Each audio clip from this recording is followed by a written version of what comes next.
So I think anyone that wants to get into pen testing, I would recommend, specializing in hardware and IoT because this is one area that's interesting. You know, when we see an I want to kind of delve into this scope and how it's potentially expanding.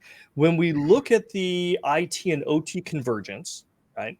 And we couple that with a lot of the new tools and technologies around detecting vulnerabilities and generating exploitations in firmware and hardware, are you seeing the scope of your industry diving more into that space, going deeper down the stack into runtime operating systems, into firmware, into hardware, and looking at those vulnerabilities?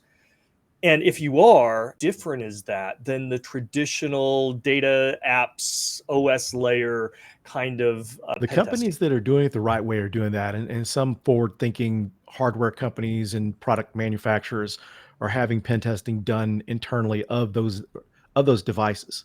So I'm seeing more about that. It's becoming more popular. It's interesting they hadn't caught on. So I think anyone that wants to get into pen testing, I would recommend, specializing in hardware and IoT because this is one area that's interesting. Back around 2014 or so, when I was at one of the consulting companies I worked for, we were getting trained on IoT and we were going to start doing IoT pen testing. And it's one of those things that really never caught on in popularity like cloud, but I think it's something that really needs to be focused on.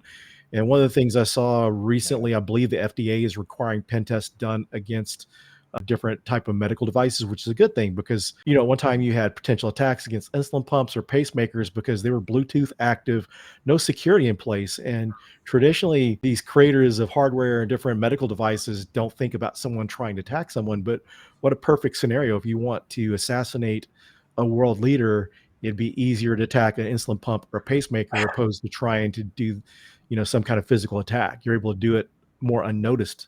So we need to do those type of things.